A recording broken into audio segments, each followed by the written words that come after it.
ഇന്ന് രാത്രിയിലും കർത്താവിൻ്റെ വിലയേറിയ സന്നിധിയിൽ നമുക്ക് ഒരുമിച്ച് ചേർന്ന് വരുവാൻ ദൈവം നൽകിയ സാവകാശത്തെ ഓർത്ത് സന്തോഷിക്കുന്നു, ദൈവത്തെ സ്തുതിക്കുന്നു.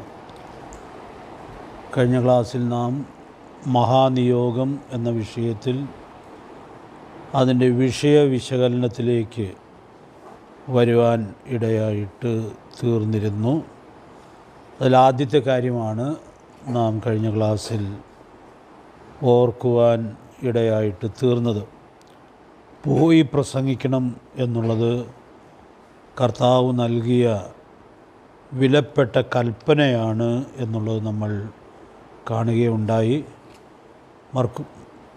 മർക്കോസ് സുവിശേഷം 16-ാം അധ്യായത്തിൻ്റെ 15-ാമത്തെ വാക്യത്തെ അടിസ്ഥാനപ്പെടുത്തി അതിൻ്റെ വിശദാംശങ്ങൾ കഴിഞ്ഞ ക്ലാസ്സിൽ നമ്മൾ ചുരുക്കമായിട്ട് ചിന്തിക്കുകയായിരുന്നു.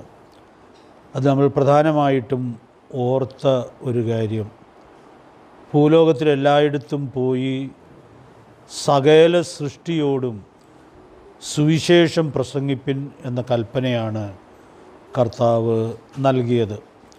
അതിലൊരു സത്യമാണ് കഴിഞ്ഞ ക്ലാസ്സിൽ നാം പ്രധാനമായിട്ടും ഓർത്തത്. സുവിശേഷത്തിൻ്റെ സാർവത്രികത ആ ഒരു വാചകത്തിൽ നമ്മുടെ കർത്താവ് വളരെ വ്യക്തമായിട്ടും വെളിപ്പെടുത്തുന്നുണ്ട്. അതുകൊണ്ട് സുവിശേഷം ആരെയും ഒഴിവാക്കുന്നില്ല. എല്ലാ നാട്ടുകാർക്കും ഓരോ വ്യക്തികൾക്കും സുവിശേഷം അനിവാര്യമായിരിക്കുന്നു എന്നുള്ളതായ സത്യം നമ്മൾ ധ്യാനിച്ച് വരികയായിരുന്നു. അതുകൊണ്ട് ഈ വലിയ ദൗത്യം നമ്മൾ അനുസരിക്കുമ്പോൾ ഇതിൻ്റെ ഈ ആവശ്യകതയെ സംബന്ധിക്കുന്നതായ ശരിയായ ബോധ്യം നമുക്ക് സൂക്ഷിക്കാനായിട്ട് സാധിക്കേണ്ടിയിരിക്കുന്നു. ഒടുവിൽ നമ്മളൊരു വാക്യം ചിന്തിച്ചാണ് കഴിഞ്ഞ ക്ലാസ് അവസാനിപ്പിച്ചത്. 1 തിമോഥെയോസ് 2-ാം അധ്യായത്തിൻ്റെ 4 മുതൽ 6 വരെയുള്ള വാക്യങ്ങളിൽ വളരെ മനോഹരമായിട്ട് ഒരു സത്യം ദൈവാത്മാവ് വെളിപ്പെടുത്തുന്നുണ്ട്. ദൈവത്തിൻ്റെ ആഗ്രഹം ആരൊക്കെ രക്ഷിക്കപ്പെടണമെന്നാണ്? സകല മനുഷ്യരും രക്ഷ പ്രാപിക്കണം. അപ്പോൾ ദൈവം ആഗ്രഹിക്കുന്നത് സകല മനുഷ്യരുടെയും രക്ഷയാണ് എന്നുള്ളതായ വലിയ സത്യം നാം അവിടെ ഉൾക്കൊള്ളുകയുണ്ടായി. എൻ്റെ 5-ാമത്തെ വാക്യത്തിൽ സകല മനുഷ്യർക്കും ഒരു മധ്യസ്ഥനേ ഉള്ളൂ. ആ മധ്യസ്ഥൻ ആരാണെന്ന് 6-ാമത്തെ വാക്യം വെളിപ്പെടുത്തുകയാണ്. എല്ലാവർക്കും വേണ്ടി മറുവിലയായി തന്നെത്താൻ കൊടുത്ത മനുഷ്യനായ ക്രിസ്തുയേശു തന്നെ. അതുകൊണ്ട് അവിടെ നമ്മളൊരു ദൂതോർത്താണ് കഴിഞ്ഞ ക്ലാസ് അവസാനിപ്പിച്ചത്. ലോകത്തിലുള്ള എല്ലാവർക്കും വേണ്ടി കർത്താവ് മറുവില കൊടുത്ത് തീർത്തിട്ടുണ്ട്. പക്ഷേ അങ്ങനെ കൊടുത്ത് തീർത്ത് രക്ഷ ഒരുക്കപ്പെട്ടിട്ടുണ്ടെന്നുള്ളത് അറിയാതെ ഒരാൾ നിത്യനരകത്തിലേക്ക് പോകുന്നു എന്നുള്ളത് എത്രയോ ഭയങ്കരമായിട്ടുള്ളതായൊരു കാര്യമായിരിക്കും. അപ്പോൾ കർത്താവ് ഈ നിയോഗം തന്നത് എന്തിനാണ്? ഇതറിയാത്തവർക്ക് അറിയാത്തവരെ അറിയിക്കാനുള്ളതായ വലിയ ദൗത്യമാണ് കർത്താവ് നൽകിയത് എന്നുള്ളതായ സത്യം നമുക്കിവിടെ ഉൾക്കൊള്ളാനായിട്ട് സാധിക്കുന്നുണ്ട്.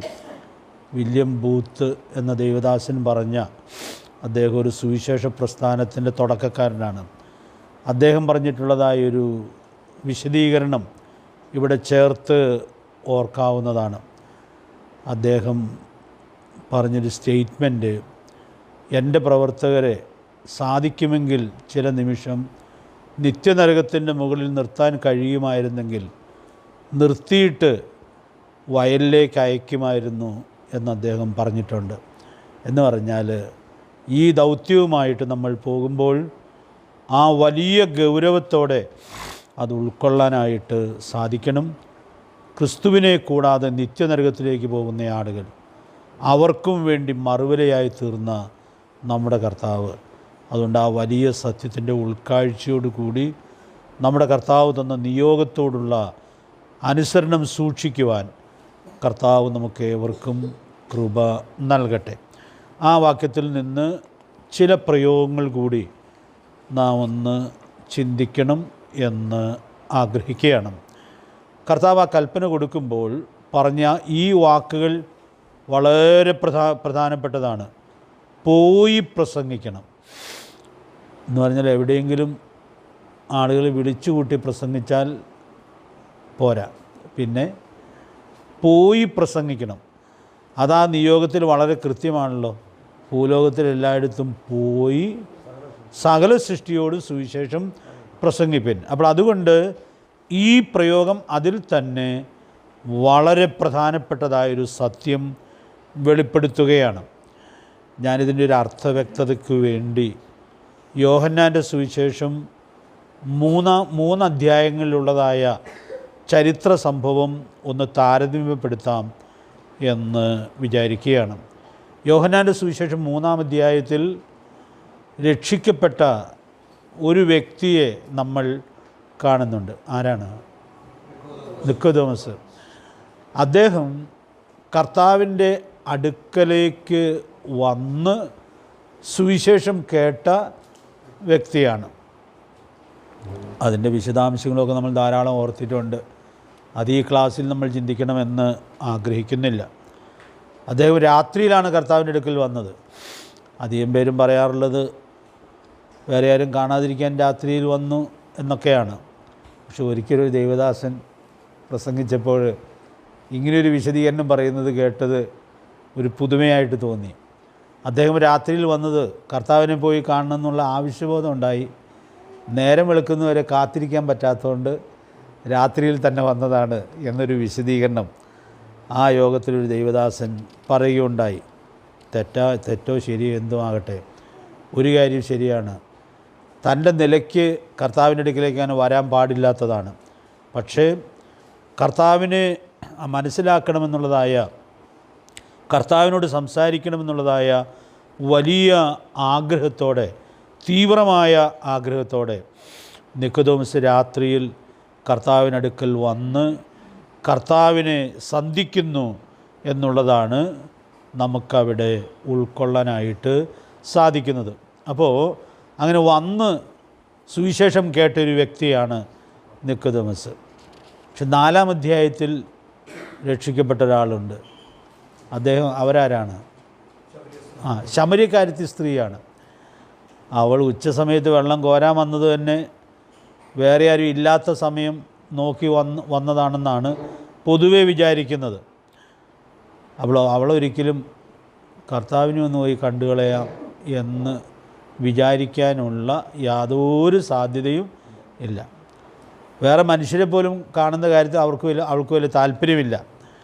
അങ്ങനെ ഒരു വ്യക്തിയാണ് ശമര്യക്കാരത്തി സ്ത്രീ. അപ്പോൾ കർത്താവ് വഴി നടന്ന് അവിടെ അടുക്കൽ ചെന്ന് അവളോട് സുവിശേഷം പങ്കിട്ടു എന്നുള്ളതാണ് ആ ചരിത്രത്തിൽ നമുക്ക് ഉൾക്കൊള്ളാനായിട്ട് സാധിക്കുന്നത്.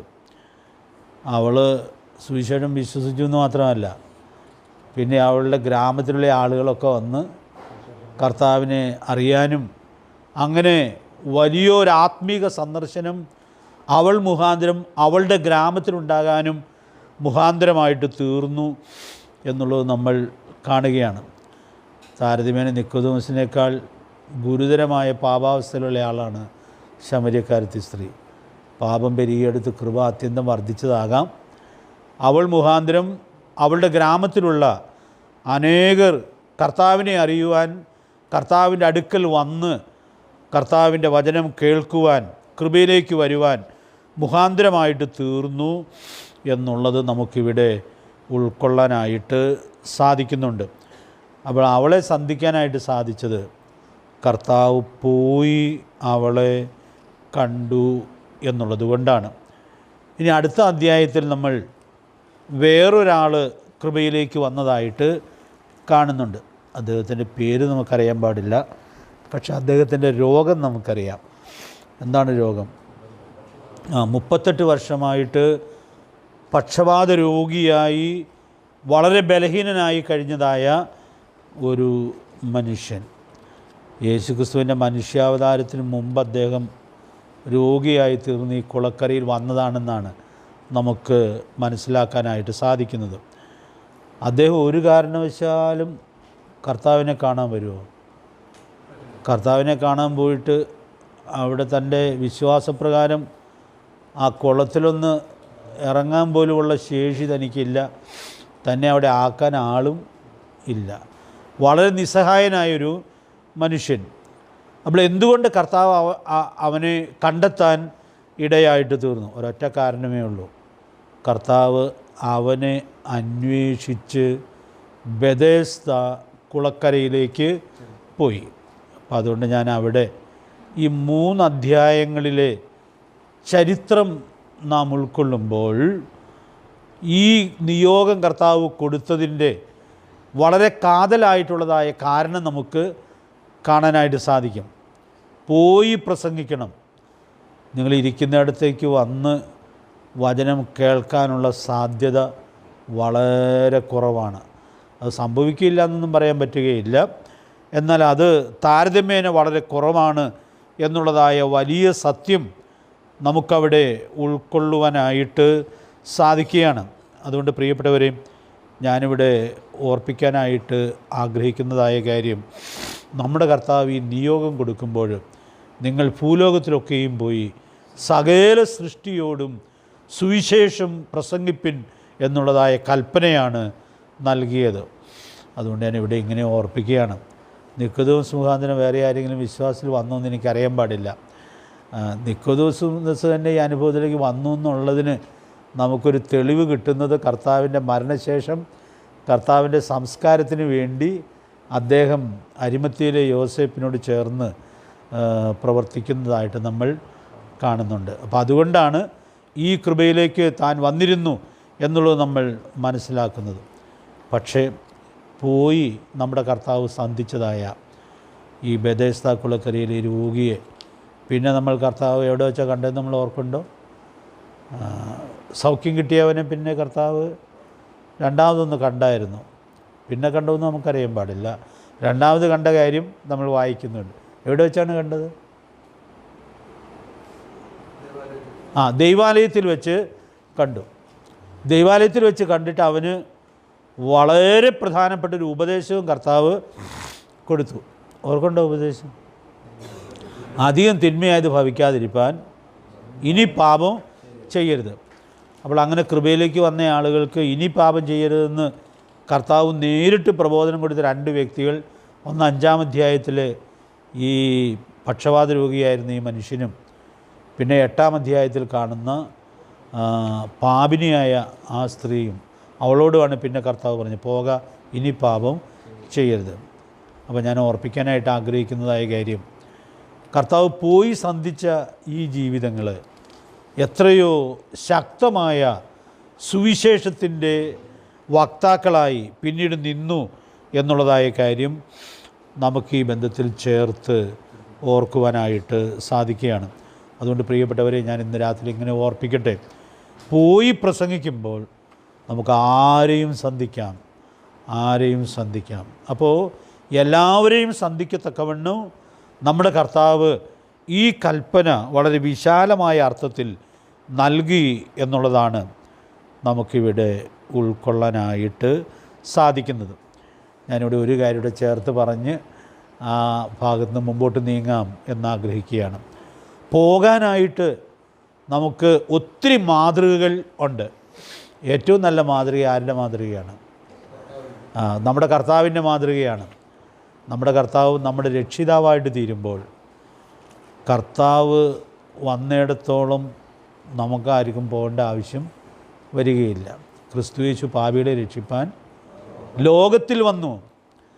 3-ാം അധ്യായത്തിൽ നിക്കോദോസിനോട് കർത്താവ് സംസാരിക്കുമ്പോൾ കർത്താവ് എടുത്തു പറയുന്നുണ്ട്, സ്വർഗത്തിൽ നിന്ന് ഇറങ്ങി വന്നവൻ.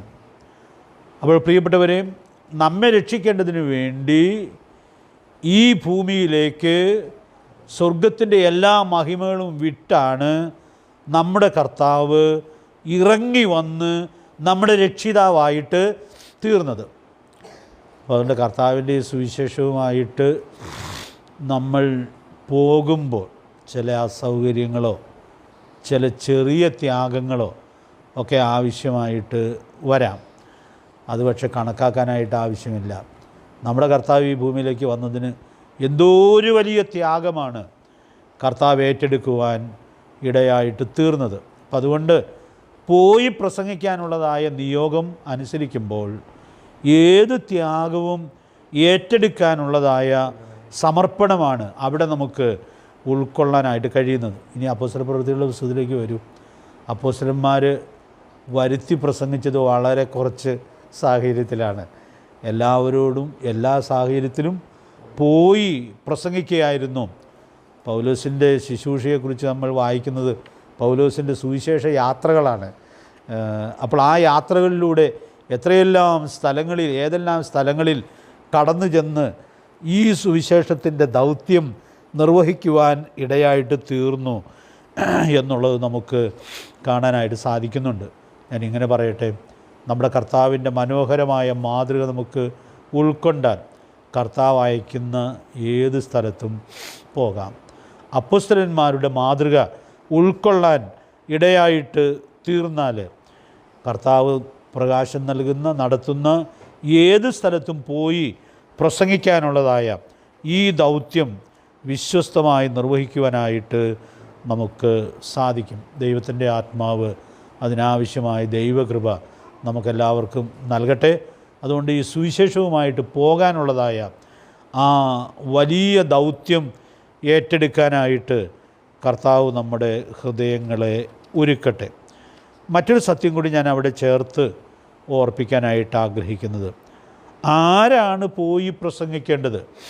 ആ ചോദ്യത്തിൻ്റെ ഒരു ഉത്തരം നമ്മുടെ ഈ ക്ലാസ്സിൽ ചിന്തിക്കുന്നത് നന്നായിരിക്കും എന്ന് കരുതുന്നു.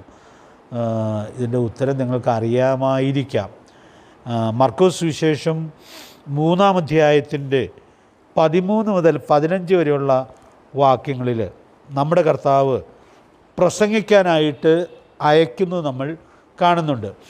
നമ്മളിപ്പോൾ ചിന്തിക്കുന്ന മഹാനിയോഗമാണ്, അത് ഉയർത്തെഴുന്നേറ്റ ശേഷം കർത്താവ് നൽകുന്നതാണ്. എന്നാൽ മർക്കോസ് സുവിശേഷം 3-ാം അധ്യായത്തിൽ 13 മുതലുള്ള വാക്യങ്ങളിൽ കർത്താവ് തൻ്റെ പരസ്യ ശുശ്രൂഷ കാലത്ത് തൻ്റെ ശിഷ്യന്മാരെ പ്രസംഗിക്കാനായിട്ട് അയച്ചതായിട്ട് നമുക്ക് വായിക്കാനായിട്ട് കഴിയുന്നുണ്ട്. അപ്പം അതുകൊണ്ട് ആരാണ് പോയി പ്രസംഗിക്കേണ്ടത് എന്നുള്ള ചോദ്യത്തിന് പറയാവുന്ന ചില ഉത്തരങ്ങൾ ആ വാക്യത്തിൽ നിന്ന് ഒത്തിരി വിശദമായിട്ടല്ലെങ്കിലും നോക്കിപ്പോകാം. മർക്കോസ് സുവിശേഷം 3-ാം അധ്യായത്തിൻ്റെ 13 മുതൽ 15 വരെയുള്ള വാക്യങ്ങൾ വായിച്ചോളൂ. പിന്നെ അവൻ മലയിൽ കയറി തനിക്ക് ബോധിച്ചവരെ അടുക്കൽ വിളിച്ചു. അവർ അവൻ്റെ അരികെ വന്നു. അവൻ തന്നോടുകൂടെ ഇരിപ്പാനും പ്രസംഗിക്കേണ്ടതിന് അയപ്പാനും ഭൂതങ്ങളെ പുറത്താക്കേണ്ടതിന് അധികാരം ഉണ്ടാകുവാനും 10 പേരെ നിയമിച്ചു. അപ്പോൾ അവിടെ ഈ വാക്യങ്ങൾ വളരെ മനോഹരമായിട്ടുള്ളതായ വാക്യങ്ങളാണ്. ഞാൻ സാധാരണ ഈ കാര്യം പറയുമ്പോൾ 14-ാം വാക്യമേ പറയാറുള്ളൂ. എന്നാൽ ഈ 13-ാമത്തെ വാക്യം നമ്മൾ ശ്രദ്ധിക്കുമ്പോൾ, പിന്നെ കർത്താവ് മലയിൽ കയറി തനിക്ക് ബോധിച്ചവരെ അടുക്കൽ വിളിച്ചു. അത് വളരെ ശ്രദ്ധേയമായിട്ടുള്ളതായൊരു സത്യമാണ്. അപ്പോൾ നമ്മുടെ കർത്താവ് ചെയ്ത ആ കാര്യം രേഖപ്പെടുത്തുകയാണ്. തനിക്ക് ബോധിച്ചവരെ അടുക്കൽ വിളിച്ചു. അടുത്ത വാചകം ആ വിളിക്കപ്പെട്ടവരുടെ അനുസരണമാണ്.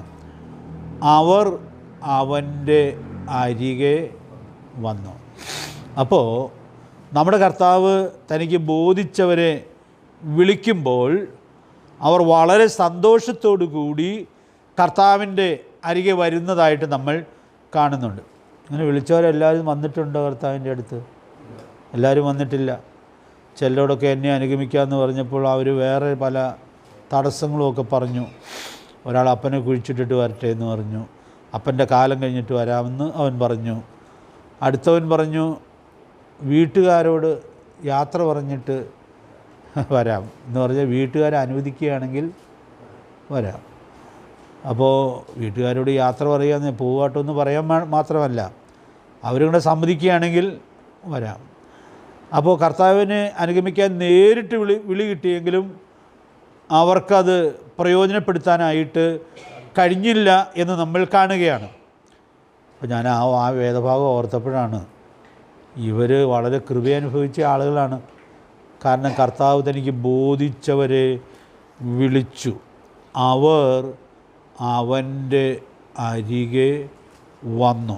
അതുകൊണ്ട് പ്രിയപ്പെട്ടവരെ, കർത്താവിൻ്റെ വിളിയോട് ഏറ്റവും അനുകൂലമായി പ്രതികരിക്കുവാൻ ഇവർക്ക് സാധിച്ചു എന്നുള്ളത് നമ്മൾ കാണുന്നുണ്ട്. അപ്പോൾ ഇനി നമ്മൾ ഈ വാക്യത്തിൽ താഴെ വാക്യത്തിൽ വായിക്കുന്നത്, ഈ വന്ന ആളുകളെയാണ് കർത്താവ് എന്തിനു വേണ്ടി അയച്ചത്? പ്രസംഗിക്കേണ്ടതിന് വേണ്ടി അയച്ചത്. അപ്പോൾ ഞാൻ ഇന്ന് പകൽ വചനം ധ്യാനിക്കുമ്പോൾ ഓർത്തു, ഇവർ പ്രസംഗിക്കാൻ പോകുമ്പോൾ ശരിക്കും ദൈവത്തിൻ്റെ ആ സന്ദേശം ആളുകളെ അറിയിക്കാനായിട്ട് പോവുകയാണ്.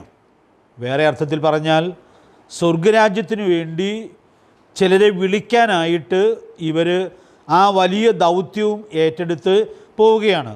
നമ്മൾ സുവിശേഷം അറിയിക്കാനും പ്രസംഗിക്കാനും പോകുമ്പോഴും അതിനാണല്ലോ പോകുന്നത്. കാരണം ചില ആളുകളെ സ്വർഗരാജ്യത്തിൻ്റെ അവകാശികളാക്കി തീർക്കാനുള്ള വിലയേറിയ സ്വർഗീയ വിളി കൈമാറാൻ വേണ്ടിയാണ് നമ്മൾ പോകുന്നത്. അപ്പോൾ ഇവരാ വലിയ കാര്യത്തിന് വേണ്ടി പോകുമ്പോൾ ആദ്യം അവരിൽ കാണുന്നതായ കാര്യം, തനിക്ക് ബോധിച്ചവരെ കർത്താവ് വിളിക്കുമ്പോൾ അവരാ വിളിയോട് ഏറ്റവും ശരിയായി പ്രതികരിച്ച് ആ വാക്കുകൾ എനിക്ക് വളരെ ഹൃദ്യമായി തോന്നുന്നു. അവർ അവൻ്റെ അരികെ വന്നു. അതുകൊണ്ട് പ്രിയപ്പെട്ടവരെ, ഞാൻ ഇന്ന് രാത്രി ഇങ്ങനെ ഒരു ചോദ്യം നിങ്ങളുടെ മുമ്പിൽ ഇടുകയാണ്. ഏതർത്ഥത്തിലും നമ്മുടെ കർത്താവ് ചില കാര്യങ്ങൾക്കായിട്ട് നമ്മെ വിളിക്കുമ്പോൾ, ചില കാര്യങ്ങൾ നമ്മെ ഏൽപ്പിക്കുമ്പോൾ, ആ വിളിയോട് ശരിയായും പ്രതികരിച്ച് നമുക്ക് അവൻ്റെ അരികിൽ വന്ന് അവൻ്റെ വാക്കുകളോട് അനുസരണം കാണിക്കാനായിട്ട് കഴിഞ്ഞിട്ടുണ്ടോ എന്നുള്ളത് ഇവിടെ പരിശോധിക്കുന്നത് നല്ലതാണ്. പൗലോസിൻ്റെ ഒരു സാക്ഷി ഇടയ്ക്കിടയ്ക്ക് നമ്മൾ ഓർക്കുമല്ലോ, അഗ്രിപ്പാവേ, ഇന്നയോളം ഞാൻ സ്വർഗീയ ദർശനത്തിന് അനുസരണക്കേട് കാണിച്ചിട്ടില്ല. അതുകൊണ്ട് പ്രിയപ്പെട്ടവരെ, നമുക്ക് കർത്താവ് നൽകുന്ന നിയോഗങ്ങൾ, വേറിട്ട ചില ഉത്തരവാദിത്വങ്ങൾ, ഈ നിയോഗ നിർവഹണത്തിൽ അങ്ങനെ കർത്താവ് വേറിട്ട ഉത്തരവാദിത്വം നൽകാറുണ്ട്. പ്രവൃത്തി 8-ാം അധ്യായത്തിൽ അങ്ങനെ വേറിട്ട ഉത്തരവാദിത്വം ഒരു സുവിശേഷകന് കൊടുത്തത് നമ്മൾ ഒത്തിരി ചിന്തിക്കാറുണ്ടല്ലോ. ഷണനോട് സുവിശേഷം പറഞ്ഞ ആരാണ്? ഫിലിപ്പോസ് എന്ന ദൈവദാസനാണ്. അപ്പോൾ അദ്ദേഹത്തോട് കർത്താവ് വളരെ കൃത്യമായിട്ട് പറഞ്ഞു, നീ തെക്കോട്ട് ഗസയ്ക്കുള്ള നിർജ്ജന പ്രദേശത്തേക്ക് പോകാം. ഗസ ഇപ്പോൾ വാർത്തകളിലൊക്കെ ഒത്തിരി എല്ലാവർക്കും അറിയാവുന്നതായ സ്ഥലമാണ്. അപ്പോൾ ആ സ്ഥലത്തേക്ക് പോകാനായിട്ട് പറഞ്ഞു. എന്തിനാണെന്ന് പോലും ചോദിക്കാതെ വളരെ കൃത്യമായിട്ട് ആ നിയോഗം ഏറ്റെടുത്ത്, നിർജ്ജന പ്രദേശത്തേക്ക് എന്തിനാ കർത്താവേ സുവിശേഷം പ്രസംഗിക്കുന്ന ഞാൻ പോകുന്നത് എന്ന് വേണമെങ്കിൽ ചോദിക്കാം. പക്ഷേ അനുസരണം ചോദിക്കാനായിട്ട് ഫിലിപ്പോസിനെ സമ്മതിച്ചില്ല. നല്ല അനുസരണം എങ്ങനെയുള്ള അനുസരണമാണ്? ചോദ്യം ചെയ്യാതെയുള്ളതായ അനുസരണമാണ്. ചോദ്യങ്ങൾ ചിലപ്പോൾ നമ്മുടെ മനസ്സിൽ വരും. പക്ഷേ കർത്താവ് ഒരു കാര്യം പറഞ്ഞാൽ ചോദ്യം ചോദിക്കേണ്ട ആവശ്യം ഇല്ല.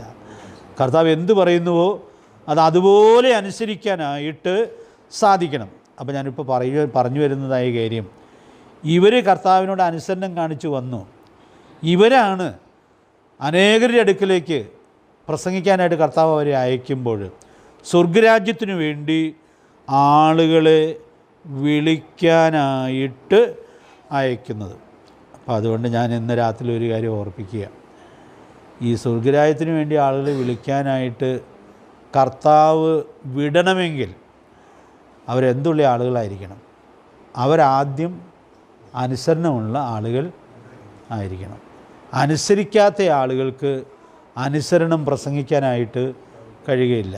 അതുകൊണ്ട് പ്രിയപ്പെട്ടവർ, എന്നെയും നിങ്ങളെയും നമ്മുടെ യജമാനൻ ആഗ്രഹിക്കുന്നത് പോലെ ഉപയോഗിക്കാൻ ഇടയായിട്ട് തീരണം എന്ന് വരികിൽ നമ്മുടെ യജമാനൻ്റെ ആജ്ഞകളോട്, നമ്മുടെ യജമാനൻ്റെ കൽപ്പനകളോട് വളരെ കൃത്യമായ അനുസരണം സൂക്ഷിക്കാനായിട്ട് നമുക്ക് സാധിക്കേണ്ടിയിരിക്കുന്നു. ഇത് ഇവരിൽ കാണുന്ന വളരെ മനോഹരമായിട്ടുള്ളതായൊരു മാതൃകയാണ്. അതുകൊണ്ട് ആ മാതൃകയെ പിൻപറ്റാം.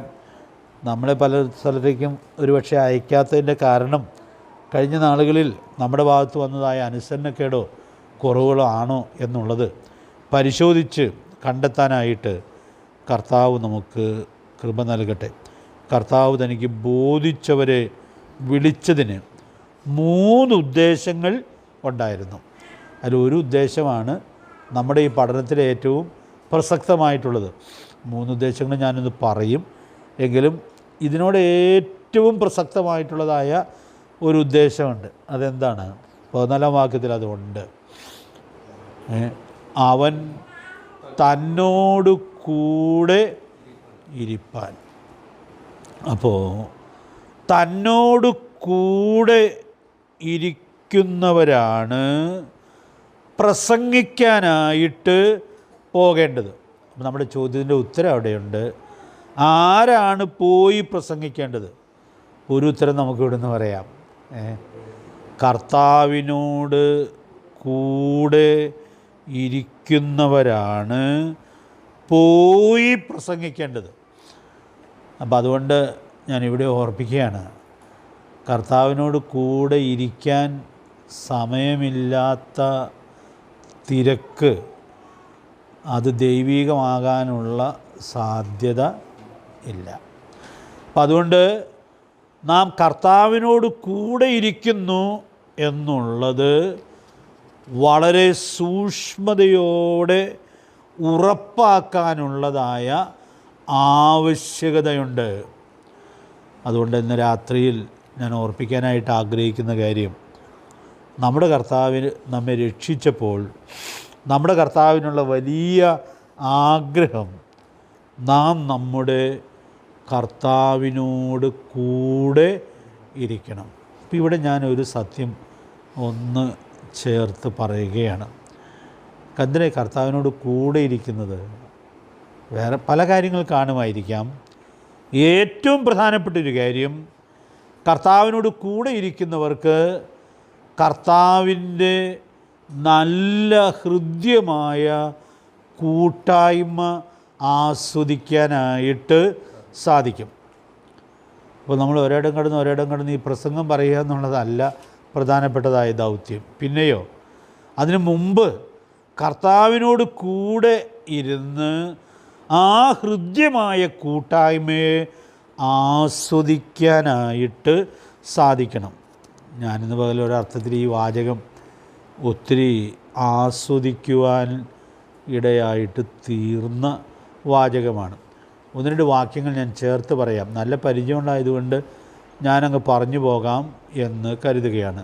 ലൂക്കോസ് സുവിശേഷം 22-ാം അധ്യായത്തിൻ്റെ 15-ാമത്തെ വാക്യത്തിൽ നമ്മുടെ കർത്താവ് കർത്തൃമേശ എന്ന അനുഗ്രഹീതമായ അനുഷ്ഠാനം ഏർപ്പെടുത്തുമ്പോൾ കർത്താവ് അതിൻ്റെ തുടക്കത്തിൽ പറയുന്ന മനോഹരമായൊരു വാചകം ഉണ്ട്.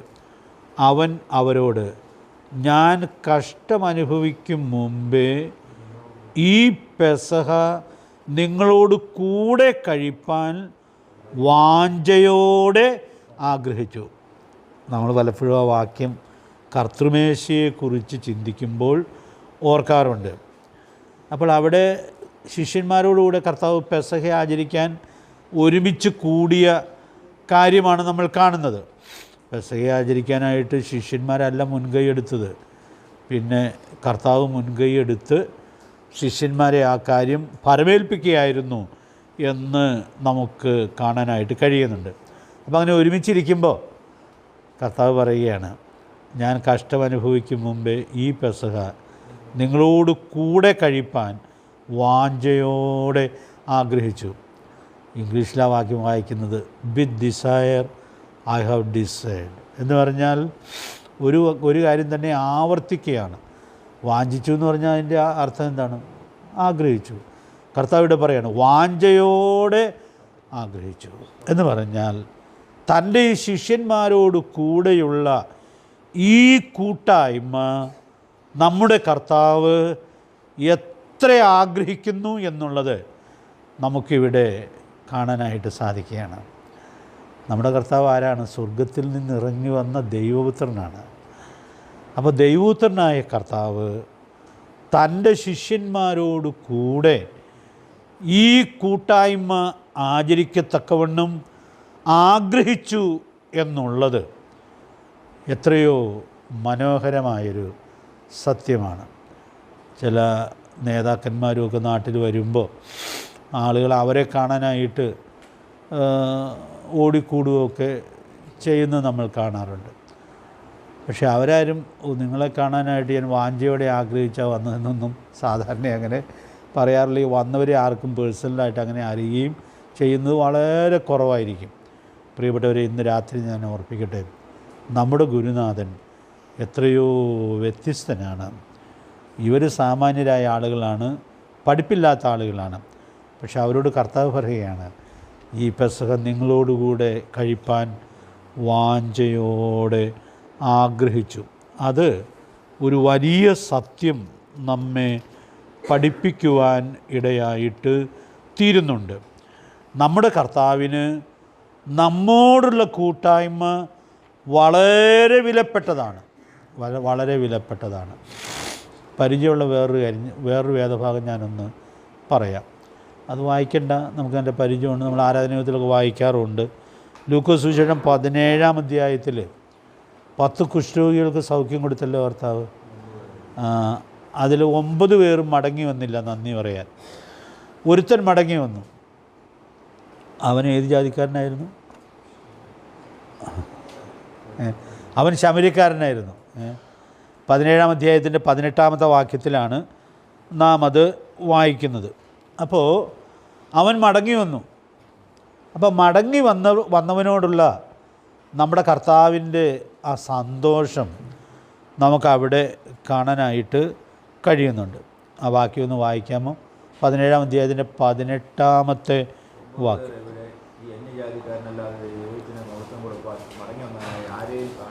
കാണുന്നില്ലല്ലോ എന്ന് യേശു പറഞ്ഞിട്ട് അവനോട് എഴുന്നേറ്റ് പോയിക്കൊള്ളുക, നിന്റെ വിശ്വാസം നിന്നെ രക്ഷിച്ചിരിക്കുന്നു എന്ന് പറഞ്ഞു. അപ്പോൾ അവൻ മടങ്ങി വന്നവനോട് കർത്താവിന് എന്തൊരു സന്തോഷമായിരുന്നു. വരാത്തവരോട് കർത്താവിന് ഒരു അസ്വസ്ഥതയും ഉണ്ടായിരുന്നു. അതുകൊണ്ട് ചോദ്യം അവിടെ ചോദിക്കുന്നുണ്ടല്ലോ, ബാക്കി 9 പേർ എവിടെ? കുറേ വർഷങ്ങൾക്ക് മുമ്പ് ഞാൻ ആ വാക്യം വായിക്കുമ്പോൾ ദൈവം എന്നോട് ചോദിച്ചൊരു ചോദ്യമാണത്. അപ്പോൾ അന്ന് ഞാനൊരു തീരുമാനമെടുത്തു, സഭായോഗങ്ങളെ ഉപേക്ഷയായിട്ട് വിചാരിക്കുകയില്ല. കാരണം ഞാൻ കർത്താവ് വരുന്ന സ്ഥാനത്ത് ഞാൻ പോകാതിരുന്നാൽ കർത്താവ് ഈ ചോദ്യം ചോദിക്കുമെന്നാണ് എൻ്റെ മനസ്സന്ന് പറയാനിടയായി തീർന്നത്. ബാക്കി 9 പേർ എവിടെ? വരാത്തവരെ അന്വേഷിക്കുന്ന കർത്താവ്. വന്നവനോട് കർത്താവിനുള്ള സന്തോഷം എത്ര മനോഹരമായിട്ടാണ് കർത്താവ് അവിടെ വെളിപ്പെടുത്തുന്നത്. അവൻ എന്തിനു വന്നു എന്നാണ് കർത്താവ് പറയുന്നത്? ദൈവത്തിന് മഹത്വം കൊടുക്കാനായിട്ട്. അപ്പം അതുകൊണ്ട് പ്രിയപ്പെട്ടവരെ, ഞാനിന്ന് രാത്രി ഓർപ്പിക്കട്ടെ, ഈ സഭായോഗങ്ങൾ എന്ന് പറയുന്നത് നമ്മുടെ കർത്താവിൻ്റെ സാന്നിധ്യമുള്ള സ്ഥാനമാണ്. ഭൂമിയിൽ കർത്താവിൻ്റെ അക്ഷരാർത്ഥത്തിലുള്ള സാന്നിധ്യം വാഗ്ദത്തം ചെയ്യപ്പെട്ടിരിക്കുന്ന സ്ഥാനമാണ് സഭായോഗം. അപ്പം നമ്മുടെ കർത്താവ് വാഗ്ദത്തം തന്നിട്ടുണ്ട്, 2-3 എൻ്റെ നാമത്തിൽ കൂടി വരുന്നിടത്തൊക്കെ ഞാൻ അവരുടെ നടുവിൽ ഉണ്ട്. അപ്പോൾ കർത്താവ് അങ്ങനെ നമ്മുടെ നടുവിൽ വരുമ്പോൾ വരേണ്ടിയവർ ഒഴിവാകുന്നത് കർത്താവിനെ ഏറെ വേദനിപ്പിക്കുവാൻ ഇടയായിട്ട് തീരും. ഞാൻ അതിൻ്റെ വിശദാംശങ്ങളിലേക്ക് ഒത്തിരി പോകാനായിട്ട് ശ്രമിക്കുന്നില്ല. ഞാൻ വേറൊരു ബൈബിൾ ക്ലാസ്സിനുള്ള ബന്ധത്തിൽ എബ്രായ ലേഖനത്തിൽ നിന്ന് കഴിഞ്ഞ ദിവസം ഓർത്തൊരു കാര്യമാണത്.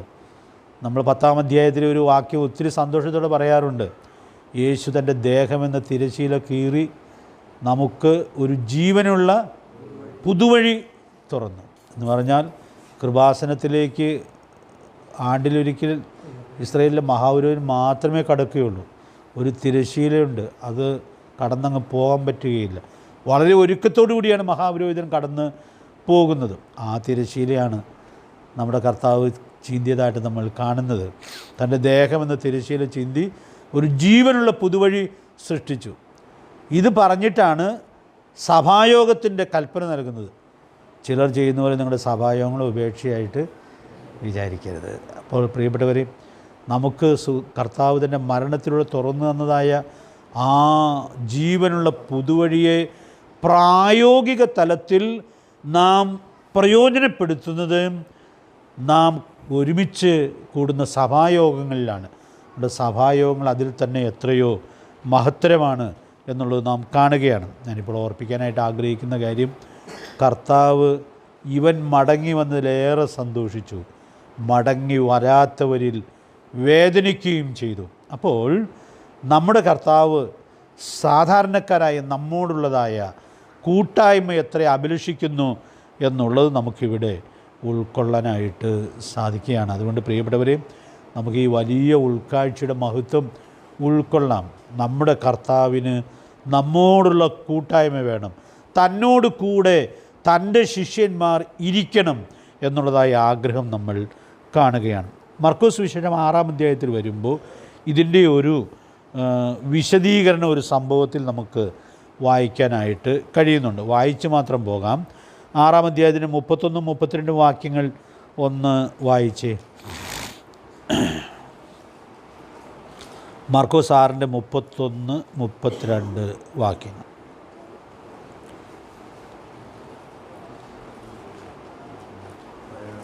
വരുന്നവരും പോകുന്നവരും അവരെ വളരെ ആയിരുന്നതിനാൽ അവർക്ക് ഭക്ഷിപ്പാൻ പോലും സമയമില്ലായതുകൊണ്ട് അവൻ അവരോട്, നിങ്ങൾ ഒരു ഏകാന്ത സ്ഥലത്ത് വേർവിട്ട് വന്ന് അല്പം ആശ്വസിച്ചുകൊണ്ടിരുന്നു. അങ്ങനെ അവൻ പടകിൽ കയറി ഒരു ഏകാന്ത സ്ഥലത്ത് വേർവിട്ട് പോയി. അപ്പോൾ അവിടെ നാം കാണുന്ന ഒരു കാര്യം, ഭയങ്കര തിരക്കാണ്. ആർക്ക്? കർത്താവിൻ്റെ ശിഷ്യന്മാർക്ക്. കർത്താവിനും തിരക്കാണ്, കർത്താവിൻ്റെ ശിഷ്യന്മാർക്കും തിരക്കാണ്. അതിൻ്റെ കാരണം ഇവിടെ പറയുന്നുണ്ട്, വരുന്നവരും പോകുന്നവരും വളരെ ആയിരുന്നതിനാൽ അവർക്ക് ഭക്ഷിപ്പാൻ പോലും സമയം ഇല്ലായ്ക കൊണ്ട്. അപ്പോൾ അവരെല്ലാവരും വളരെ തിരക്കിലാണ്. അപ്പോൾ കർത്താവ് ശിഷ്യന്മാരോട് പറഞ്ഞു, നിങ്ങൾ ഒരേകാന്ത സ്ഥലത്ത് വേറിട്ട് വന്ന് അല്പം ആശ്വസിച്ചു കൊള്ളുവിൻ എന്ന് പറഞ്ഞു. അപ്പോൾ തന്നോടുകൂടെ ഇരിപ്പാൻ എന്നുള്ള വാക്കിൻ്റെ ഒരു വിശദീകരണം നമ്മളിവിടെ കാണുകയാണ്. പുരുഷാരത്തോടു കൂടി ഭയങ്കര തിരക്കിലാണ്. അപ്പോൾ കർത്താവിന് തൻ്റെ ശിഷ്യന്മാരോടുകൂടി വേറിട്ട് അല്പസമയം ആയിരിക്കണം എന്ന് ആഗ്രഹം. അപ്പം അതുകൊണ്ട് വേറിട്ട് വന്ന് അല്പം ആശ്വസിച്ചു കൊള്ളുവിൻ എന്ന് പറഞ്ഞു. പക്ഷേ ഇതൊരല്പം തിരക്കിൽ നിന്ന് മാറിയൊരു സ്ഥലത്തിരിക്കുന്ന കാര്യമായിരുന്നില്ല എന്നുള്ളതാണ് അടുത്ത വാക്യത്തിൽ നമ്മൾ കാണുന്നത്. അങ്ങനെ അവർ പടകിൽ കയറി ഒരേകാന്ത സ്ഥലത്ത് വേറിട്ട് പോയി. നിങ്ങൾ ശ്രദ്ധിച്ചില്ലേ ആ വാക്യം?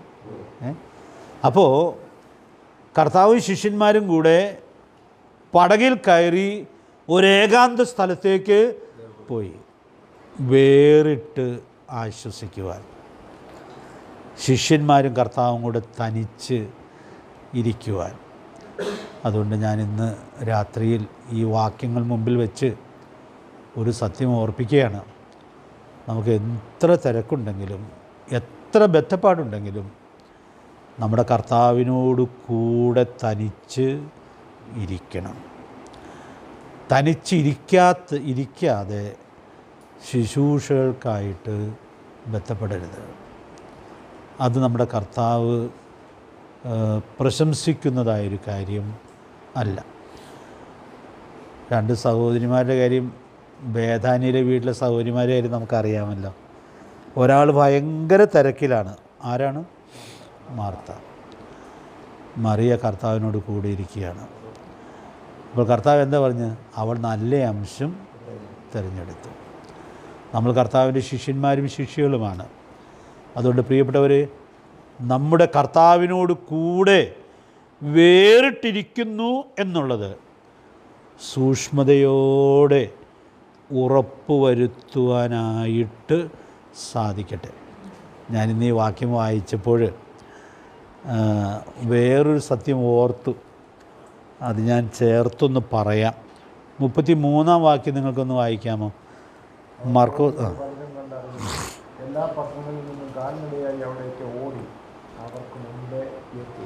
അപ്പോൾ അവിടെ നമ്മൾ കാണുന്ന ഈ കാര്യം, കർത്താവ് ശിഷ്യന്മാർ ഒരു ഏകാന്ത സ്ഥലത്തിരിക്കാനായിട്ട് വേറിട്ട് പടകേറി പോവുകയാണ്. അപ്പോൾ ഈ പോകുന്നത് കണ്ടപ്പോൾ ആളുകളെല്ലാം കൂടി കാൽനടയായിട്ട് നടന്ന് ഇവരവിടെ ചെല്ലുന്നതിന് മുമ്പ് അവിടെ എത്തി. അവിടെ ഒരു വലിയ സത്യമുണ്ട് കേട്ടോ. അടുത്ത വാക്യോടെ വായിച്ചാൽ അത് ക്ലിയറാകും. ഒന്ന് അത് അവരിടയില്ലാത്ത ആളുകളെ പോലെ ആകൊണ്ട് അവരിൽ മനസ്സറിഞ്ഞ് പലരും പ്രതീക്ഷിച്ചു. അപ്പോൾ അവിടെ ഈ ആളുകൾ എന്താ ഇങ്ങനെ ഓടിക്കൂടാൻ കാരണം എന്താണ്? അവരിടയിലില്ലാത്ത ആടുകളെ പോലെ കാണുകയാണ്. മത്തായി സുവിശേഷം എഴുതുമ്പോൾ പറയുന്നത് നമുക്കറിയാമല്ലോ, ഇടയിലില്ലാത്ത ആടുകളെ പോലെ കുഴഞ്ഞവരും ചിന്നിയവരുമായിട്ട് കണ്ട് അവരിൽ മനസ്സലിഞ്ഞു എന്ന് നമ്മൾ കാണുകയാണ്. അപ്പോൾ ഞാനിവിടെ ഓർപ്പിക്കാൻ ആഗ്രഹിക്കുന്ന കാര്യം, ഈ ശിഷ്യന്മാർ ശരിക്കും ഇടയനെ കണ്ടെത്തിയ ആളുകളാണ്. ഈ ഇടയനോടുകൂടെ എന്ത് ആസ്വാദ്യമാണ് അവരുടെ ജീവിതം. അവരാ കർത്താവിനോട് കൂടെ തനിച്ചിരുന്നും ആ സന്തോഷം അനുഭവിക്കുകയാണ്. പക്ഷെ അതില്ലാത്ത ആളുകൾ ഇവരുടെ പിന്നാലെ ഓടിക്കൂടുന്നു എന്നുള്ളത് കർത്താവിന് മനസ്സലിയുവാൻ കാരണമായിട്ട് തീർന്നു.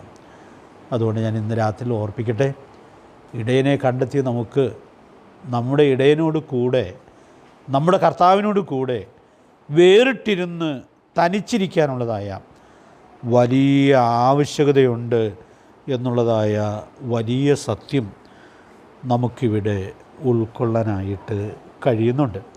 അതുകൊണ്ട് മഹാനിയോഗ നിർവഹണത്തിൽ പോയി പ്രസംഗിക്കുന്നതിന് മുമ്പ് ഗുരുനാഥനോടുകൂടെ തനിച്ചിരുന്ന് കർത്താവിനോട് കൂടെ ഇരുന്ന് ആ സാന്നിധ്യം ആസ്വദിക്കാനായിട്ട് നമുക്ക് സാധിക്കണം.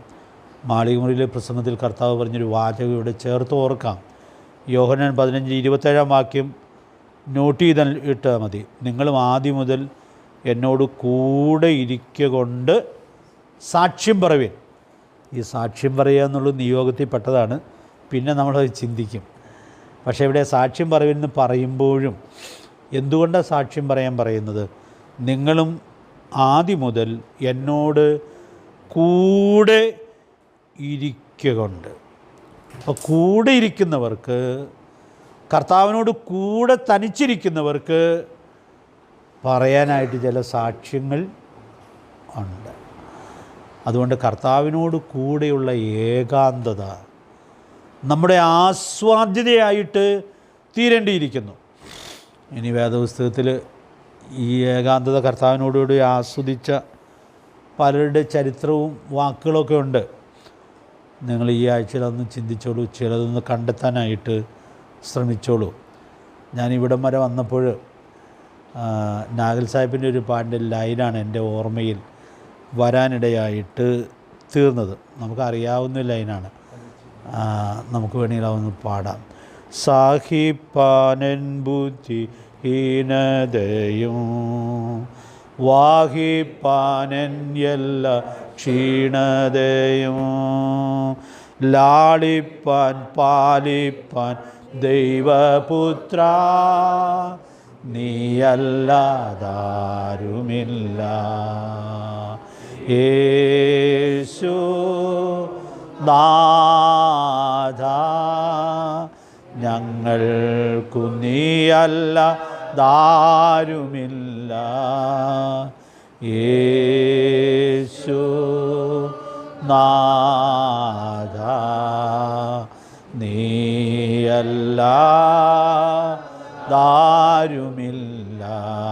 ആ ദൈവഭക്തൻ കർത്താവിനോട് കൂടെ തനിച്ചിരിക്കുന്നത് എത്ര മനോഹരമായിട്ടാണ് ആസ്വദിക്കുവാൻ ഇടയായിട്ട് തീർന്നത്. ആ വാക്കുകൾ എത്ര ഹൃദ്യമായ വാക്കുകളാണ്. സഹിപ്പാൻ എൻ ബുദ്ധിഹീനതയും വഹിപ്പാൻ എൻ എല്ലാ ക്ഷീണതയും ലാളിപ്പാൻ പാലിപ്പാൻ ദൈവപുത്ര നീയല്ലാതാരുമില്ല. അതുകൊണ്ട് ഞാൻ ഇന്ന് രാത്രി ഇങ്ങനെ പറഞ്ഞ് ഈ ക്ലാസ് അവസാനിപ്പിക്കട്ടെ. കർത്താവിനോടുകൂടെ തനിച്ചിരിക്കുന്നവർക്ക് അവൻ്റെ സ്നേഹം, കൂട്ടായ്മ ഏറ്റവും ഹൃദ്യമായി ആസ്വദിക്കാനായിട്ട് സാധിക്കും. അതുകൊണ്ട് പ്രിയ ദൈവമക്കളെ, നമുക്കത് സാധിക്കണം എന്നുള്ളതാണ് സ്വർഗത്തിലെ ദൈവം നമ്മെക്കുറിച്ച് ആഗ്രഹിക്കുന്നത്. അതുകൊണ്ട് ആ ഹൃദ്യമായ കൂട്ടായ്മ നാം ഓരോ ദിവസവും നമ്മുടെ പ്രാണപ്രിയനോട് കൂടെ ആസ്വദിക്കുന്നു എന്നുള്ളത് സൂക്ഷ്മതയോടെ ഉറപ്പാക്കാനായിട്ട് സാധിക്കട്ടെ. അങ്ങനെ ഇരിക്കുന്നവരാണ് എന്തിനു പോകേണ്ടത്? പ്രസംഗിക്കാനായിട്ട് പോകേണ്ടത്. അതിൻ്റെ അല്പം ചില വിശദാംശങ്ങൾ കൂടി പറയാനായിട്ടുണ്ട്. കർത്താവ് വരാൻ താമസിച്ചാൽ അടുത്ത ക്ലാസ്സിൽ അത് പറയാം. കർത്താവ് നമ്മെ സഹായിക്കട്ടെ. അതുകൊണ്ട് തന്നോട് കൂടെ ഇരിക്കാനായിട്ട് കർത്താവ് നമ്മെ വിളിച്ച് വേർതിരിച്ചു എന്നുള്ളതിനാൽ നമുക്ക് അവനോടുകൂടെ ഇരിക്കാം, അവനെ ആസ്വദിക്കാം.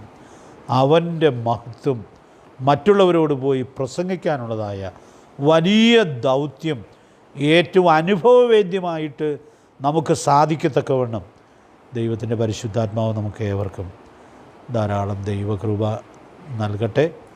ഈ ചിന്തകൾ അതിന് മുഖാന്തരമായിട്ട് തീരട്ടെ.